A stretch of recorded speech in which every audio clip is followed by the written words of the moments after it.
Hello and welcome to another one of our exercise review videos that we're using our slow motion video, which is really handy. In today's one I'm going to show you how a typical gym exercise relates to like a typical everyday movement. So here's an example of me on the left doing a deadlift with a trap bar, and here's a picture of me on the right getting some firewood out of my ute that I bought in a couple of bags because it's freezing cold, and how I'm going to pick the bags up, how it relates to the exercise of the trap bar. Now, the movement of the ute of the firewood is one we typically see clients who've blown out their discs in their back or really hurt themselves badly through back pain from picking it up poorly, even shoulder pain at times as well. So I'm going to play this very slowly for you so you can sort of get an idea of just how similar the timing is with the two movements. And you'll see as I'm coming up on the firewood, and you'll see the timing is almost the same. Where I'm holding the bags is almost the same. Alright, so it gives me great leverage when I'm holding it that way and keeping the bags really close to me.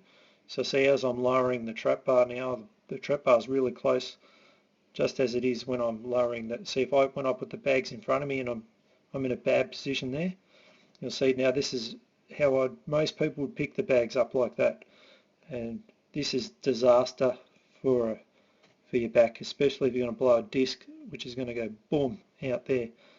Plus you're going to stretch your hamstrings and your glutes at the same time. You're just putting all of the loads into your back. Where on the deadlift, on the good one here, you can see my back is in its neutral position, so the discs are being protected, they're kept inside my abdominals. You can see my breath. Have a look very closely at my face there. You can sort of see I'm really building up some intra-abdominal pressure, where here there's no intra-abdominal pressure. It's pretty much I'm just solely hanging off my back, more or less. I'm just going to blow myself out. Very reckless, even how I put it down.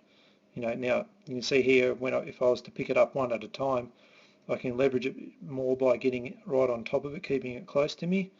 Then I could pick it up to put it into the ute. Alright, and you'll see here, I'll show you a bad one. This is how most people would pick it up.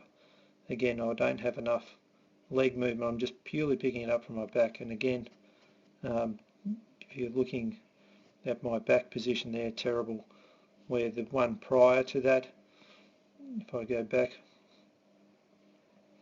you'll see there's my back position there.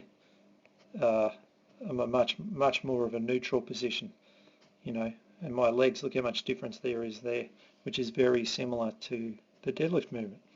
Alright, so that's why we regard the deadlift as probably the king of the exercise, especially if you had back pain.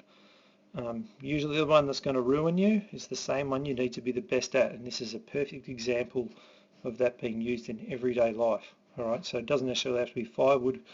Could have been shopping bags, could have been anything. Alright, but understanding how to do the deadlift correctly and then being good enough to do it over and over with a heavy load gets you to a point where you've got enough reserve and you can't hurt yourself. Alright, so hope you enjoyed that video. Look forward to seeing you on some of our other videos, and by all means go to our website www.noregretspt.com.au. check out heaps of our articles and our content, because we've got stacks of stuff like this that you can get lots of good ideas from. Alright, I'll see you in the next video.